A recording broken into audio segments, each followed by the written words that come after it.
ऐसा धोखा हमारे साथ किया, भोगोगे तुम। ये जो निकलता है ना भोगोगे, ये अकाट्य होता है। क्योंकि किसी का भी हृदय, मान लो किसी भी जीव जंतु को आप कष्ट दें और उसका हृदय आह भर जाए, तो वो आह वज्र की लीक है, तुम्हें भोगना पड़ेगा। वो आह किसी की ना लेना जिंदगी। कोई ऐसा कोई आह भर करके कह दिया तुम समर्थ हो, हम तो कुछ कर नहीं सकते, और अंदर से दुख फिर तुम्हारी सामर्थ्य काम नहीं करेगी, मिट्टी में मिला देगी। ऐसा नहीं कि आप जो कर रहे हैं कोई देख नहीं रहा, कोई हिसाब किताब नहीं, जो कर रहे हैं अवश्य में भोक्तव्यम। बहुत सावधान। जीव स्वयं नित्य निरंतर कर्मों के जाल को रच रहा है और अपने आप को बांध रहा है। आपको मुक्त होना है, बंधना नहीं है।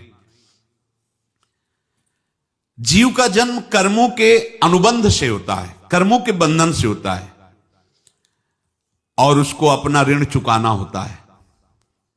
कर्मानुबंध ये बहुत सूक्ष्म विषय है। जैसे आप जिस परिवार में जन्म लिए हैं, तो उस परिवार के लोगों से आपका ऋण है, इसलिए उसी परिवार में आप आए हैं। और ऋणानुबंध, उसको बिना चुकाए या बिना वसूल किए आप वहां से जाएंगे नहीं। आपको लेना है तो वसूल करना है, और देना है तो चुकाना है। ये पूर्व के जन्मों से निश्चित किया गया है। जैसे किसी के यहां पुत्र हुआ, जन्म से ही पैसा खर्चा शुरू हुआ, जब बड़ा हुआ तो उद्दंडता के द्वारा मार पूरे परिवार को क्लेश पर क्लेश देता चला जा रहा है। ये तुम्हारे कर्म का फल है। या ऐसे शक्तिहीन बुद्धिहीन ऐसे पागल पूरे जीवन सेवा करो, तुमसे अपना हिसाब चुकाने के लिए वो आया है। अब परिवार के जो सदस्य जुड़े आके, मतलब पत्नी आते ही पूरी हृदय में आनंद, परिवार में आनंद, और जीवन भर वो आनंद ही सुख देने के लिए उसका जन्म हुआ। वो अपना ऋणानुबंध मुक्त, और आते ही भयंकर क्लेश खड़ा कर दिया, बीच में दीवार और झगड़ा वैसा, फिर अतरे दिन मारपीट शुरू, कलह अशांति, पूरा जीवन नरक हिसाब करने आए। यहां ऋण चुकाए बिना कोई जा नहीं सकता, ऋण चुकाना पड़ेगा। किसी का ऋण वसूल करना है तो किसी को ऋण चुकाना है, दोनों काम करने होते हैं। अनेक जन्मों में अनेक लोगों के साथ हमने जो बर्ताव किए हैं, अच्छे या बुरे, वो होंगे। अब किसी आदमी को हम जानते नहीं, अचानक मिला, अचानक टक्कर लगा और मार पीट गाली गुप्ता सब कर दिया, चुपचाप सह लो। क्यों? ये आपका हिसाब है, पूर्व का हिसाब। हमारा उससे कोई द्वेष नहीं, कोई संकल्प नहीं। अचानक घटना घटी और हमसे द्वेष करने लगा, हमें पीटने लगा, हमें गालियां दे, ये हिसाब है, चुपचाप सह जाओ। अपने घर का भाई ही भारी दुश्मन बन गया और क्लेश, हिसाब है।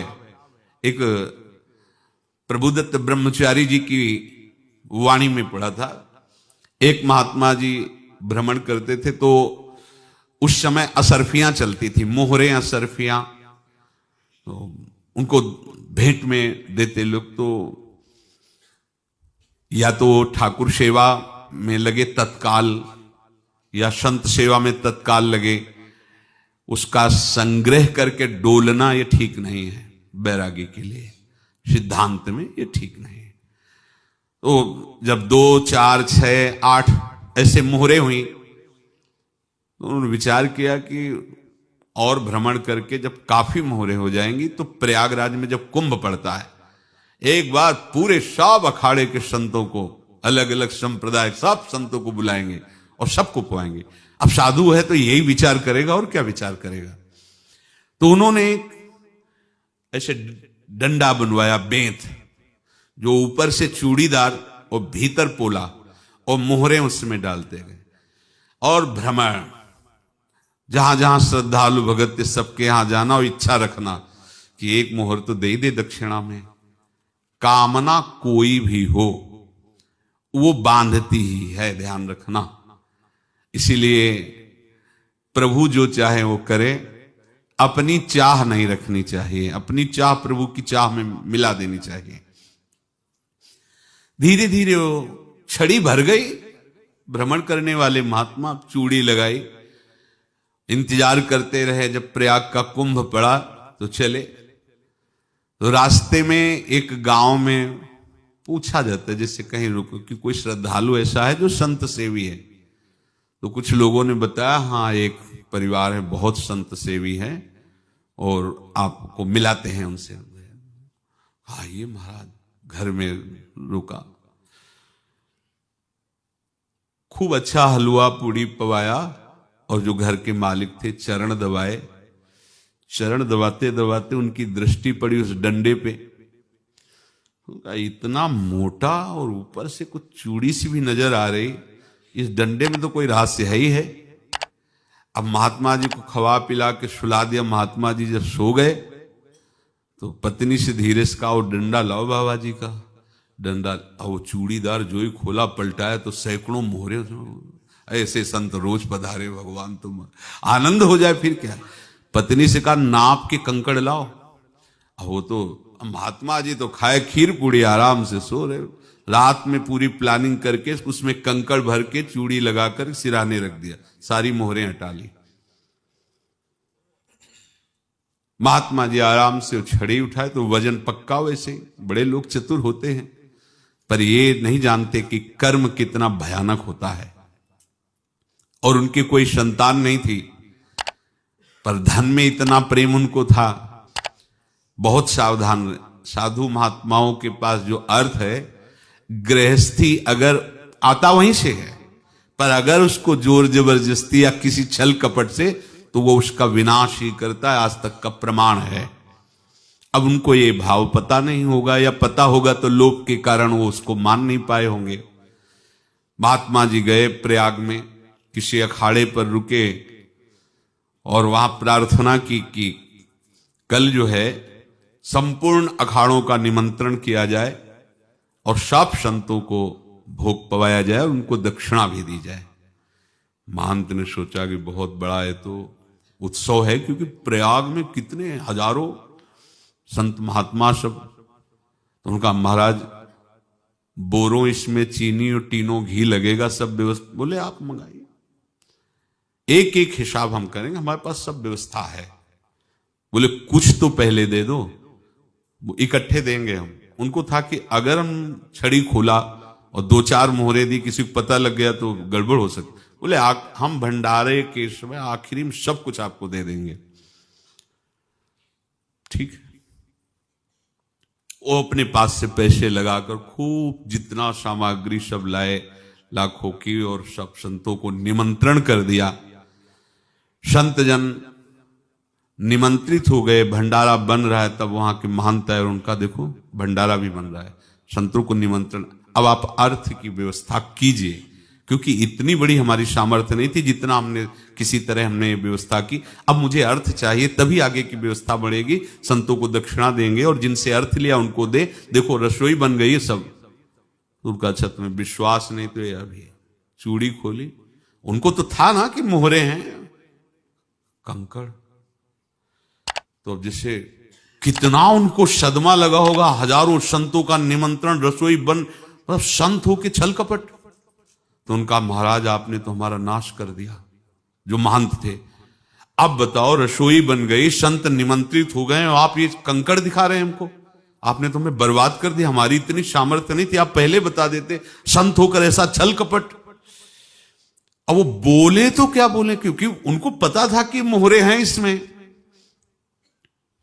अंदर से उनका चिंतन गया उसी सेठ के पास, अच्छा ऐसा धोखा हमारे साथ किया, भोगोगे तुम।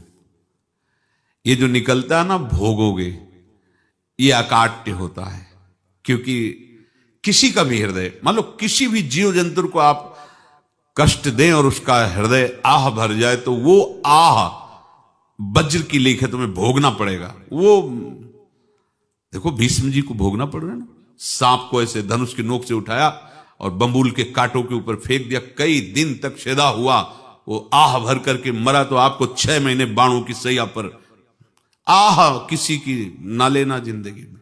कोई ऐसा कोई आह भर करके कह दिया तुम समर्थ हो, हम तो कुछ कर नहीं सकते। और अंदर से दुखी, फिर तुम्हारी सामर्थ्य काम नहीं करेगी, मिट्टी में मिला देगी। फिर ये तो संत थे और भगवत आराधना के लिए, संत आराधना के लिए ही ऐसा किए हुए थे। अब इनका कैसे मुंह दिखाएं, अब क्या करें। सुबह संत जन आएंगे, सबके बीच में हमारी कि देखो इन्होंने, अब क्या करें।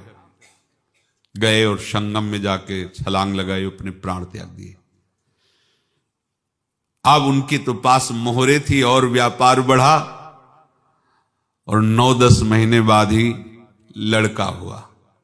अब तो उनको कि संत फलीभूत हो गया। देखो व्यापार चल रहा, लड़का नहीं होता था, लड़का भी हो गया, बड़ा आनंद छा रहा है। जब से वो प्रकट हुए और धन की वृद्धि शुरू हो गई, पढ़ाई लिखाई में उनके खर्चा हुआ सब, बस बीमारी शुरू हो गई उनके शरीर में। अब उसमें पैसा जाना शुरू हुआ।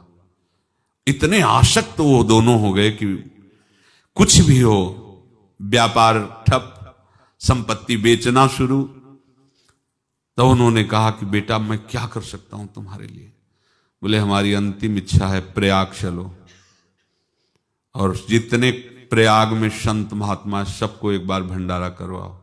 हमारी इच्छा अंतिम है, क्योंकि अंतिम यही इच्छा थी। तो बोले अब ज्यादा संपत्ति तो नहीं रह गई। तो बोले घर बेच दो, मेरे लिए ही तो है, बेच दो। मुझे लगता मैं बचूंगा नहीं, पर मेरी अंतिम इच्छा पूर्ण कर दो। घर बेच दिया, जेवर बेच दी। वहां गए, जब संत सेवा की तो बोले मुझे संगम तक ले चलो। संगम तक ले गए और बोले समझे तुम चुराए थे और हमने उसको छीना है, कुछ नहीं रह गया तेरे पास कुछ, अब केवल ममता और आसक्ति में जल कर मर और नरक प्राप्त कर। मैं वही महात्मा हूं जिसकी तूने मोहरे ली थी, शरीर छोड़ दिया। महात्मा को जन्म लेना पड़ा और इनको दुर्गति भोगनी पड़ी। ऋणानुबंध होश में, ऐसा नहीं कि आप जो कर रहे हैं कोई देख नहीं रहा, कोई हिसाब किताब नहीं, जो कर रहे हैं अवश्य में भोक्तव्यम। बहुत सावधान। अनेक जन्मों में अनेक लोगों से जो कुछ लिया दिया है, इस लेने देने को मिटा देने के बाद ही तुम मुक्त हो गए। इसीलिए एक उपाय है, लेना न देना, मगन रहना। क्या? मालिक को समर्पित हो जाओ, मालिक को अपना माना हुआ समर्पित कर दो, खत्म। अहम त्वाम स्वरूपापेभ्यो मोक्षयिष्यामि, सब खत्म। आगे पीछे लेना देना सब खत्म। एकादश स्कंद में भगवान श्री कृष्णचंद्र जी ने कहा, जो मेरे चरणों का आश्रय लेकर भक्त मेरा भक्ति करता है, उसके पितृ ऋण, मातृ ऋण, देव ऋण, ऋषि ऋण, सब ऋणों से मैं मुक्त कर देता हूं। बस यही एक उपाय है जो इसके बंद करने का उपाय भक्तों के लिए है, वो यही है, भगवान की शरण में होकर अपना माना हुआ पूरा भगवान के अर्पित कर दो। अर्पित करने का तात्पर्य उसमें अहम हटा दो। तो दियम वस्तु गोविंदम तुभ्यमेव समर्पय। जिनसे तुमने सेवा करवाई है उनकी सेवा करनी पड़ेगी, जिनसे तुमने जो कुछ लिया है उनको देना पड़ेगा। ये लेने देने का व्यापार जब तक समाप्त नहीं होगा तब तक तुम्हारा जन्म मरण चलता रहेगा। अब आपको यहां समझना है, यदि आपसे किसी ने पैसे लिए बेईमानी करके नहीं दे रहा है तो आप उसको गाली मत दीजिए, आपने बेईमानी की थी इसलिए आपकी बेईमानी हुई है, ले गया, कोई बात नहीं है, बंधन से मुक्त हुए, जो बोझा था चला गया। उसको ऐसा ना देखे कि ये बेईमान हमारे रुपए मार लिए, अब जो कुछ होगा देखेंगे। अगर आप आगे नया कुछ करते हैं तो फिर आगे का हिसाब आपको भोगना पड़ेगा, ध्यान रखना। ऐसा नहीं है कि आपको भोगना नहीं पड़ेगा। एक ही उपाय है कि अब जो शरीर धारण किए इसी में जो भोग ले, आगे ना होना चाहिए। तो क्या करे? सर्वतो भावेन भगवान की शरण ले ले। ये तो सर्वाणि कर्माणि मयि सन्न्यस्य मत्पराहा अनन्ये नैव योगेन माम ध्यायन्तु उपासते तेषामहं समुद्धर्ता मृत्यु संसार से। ये बड़ा कठिन है पार होना, कोई छोटी मोटी बात है। एक महात्मा बाल्यावस्था से भजन करते थे, शालिग्राम भगवान पास रखते थे और उन्हीं की आराधना करके बस पाठ, नाम, जप और भ्रमण करते थे। यौवन अवस्था थी, गंगा जी के किनारे अपने ठाकुर को विराजमान करके स्नान करने के लिए कपड़ा ही उतार रहे थे कि 90 लोग आ गए, भाला तलवार सब ले, मारो मारो इसको मारो, घेर लिया। तो उन्होंने हाथ जोड़कर कहा हमने क्या अपराध किया, कोई सुन ही नहीं रहा। तो उन्होंने कहा मार तो डालोगे ही आप 90 लोग, हम कोई अस्त्र शस्त्र तो लिए नहीं, एक बार हमें गंगा में डुबकी लगा देने दो और अपने ठाकुर को स्नान करा देने दो, फिर इसके बाद आप मार देना। भगवत इच्छा से वो लोग रुक गए, स्नान किया और अंदर से प्रार्थना की, प्रभु ये क्या लीला है आपकी, आपके सिवा मेरा कोई है नहीं और ये मुझे मारना चाहते हैं। तो भगवान ने जानते हो क्या कहा उनके अंतर में, तुम मेरे में ध्यानस्थ हो करके शरीर को छोड़ो, ये लोग मारेंगे। ये मेरे भजन का फल है कि तुम्हें 90 जन्म नहीं लेना पड़ेगा, एक ही जन्म में 90 मिलके, तुमने 90 हिंसा की थी पूर्व में, तो तुम्हें 90 बार जन्म लेना होता और एक एक करके मारते। ये मेरे भजन का प्रताप है कि एक बार में ही 90 का हिसाब हो जाएगा। तुम आंख मूंदो, मेरे ध्यान में मगन रहो, मेरे प्रताप से तुम्हें कोई चोट नहीं होगी और स्वाभाविक मूर्छावस्था में प्राण तुम्हारे छूट जाए। ऐसा ही हुआ, ऐसा हुआ। तो ये बात समझ लो कि ये जो कर्मानुबंध है, ऋणानुबंध है। आप देखो, अगर शाप महात्माओं ने दिया कि तुम्हारे वंश का इससे विनाश होगा, तो भगवान भी परम धाम जा रहे तो उसी कील से, बाण की नोक में जो मछली लील गई थी छोटा कण, उसी से की नोक बनाई और उसी नोक को प्रहार किया। भगवान के श्री चरण में वही बाण की नोक लगी और भगवान ने स्वीकार किया ना। भगवान का बड़ा लीला विचित्र है। अगर छुप करके उधर रामावतार में बात, तो इधर ऐसे स्वीकार किया है भगवान ने। ऐसा कहीं नहीं दिखाया कि मैं भगवान हूं तो मैं अपने लिए, ऐसा नहीं दिखाया। नारद जी का हित किया पर नारद जी ने श्राप दिया तो भगवान ने स्वीकार किया। बंदरों ने ही सहायता की, जैसा बोले थे वैसा। ये लीला इस शरीर में भोगनी पड़ेगी। हां, ज्यादा को कम में भुगता देंगे, पर अब अगला शरीर ना मिले, इसके लिए सर्वतोभावेन भगवान के आश्रित हो जाए। जैसे आपने दुकान फैला रखी है तो उसमें दो काम होते हैं, लेना और देना। किसी को उधार दिया है तो हमें उससे लेना है, और कोई नगद देकर सामान ले रहा है तो उसे सामान देना है, या उधार लिया है तो हमें उधार देना है। अब अगर दुकान बंद करनी है तो तुम्हें देने वालों पर जोर देना है, लेने वालों पर जोर नहीं। लेने वाला तो जाओ हम क्षमा किया, समर्पित किया, हमारा कोई संबंध नहीं, खत्म हो जाए, वो खुशी हो जाएगा। लेकिन देने वाला तुम अगर दुकान भी उठा दोगे तो जहां भी रहोगे तुम्हारे पास वो आएगा, लाइए हमारा।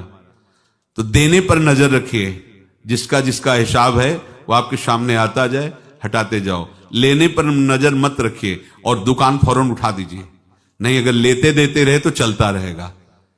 आगे चलकर कुछ लेना न देना, मगन रहना बस अपने प्रभु के चिंतन में। अब हम कैसे जाने कि किसको क्या देना है, हमें क्या पता।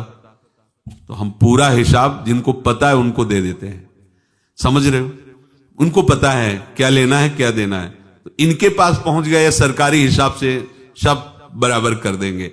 हमको अपनी जिम्मेवारी इनकी चरणों में समर्पित कर देना है, तभी हम जीवन मुक्त होंगे। ये रहस्य की बात है।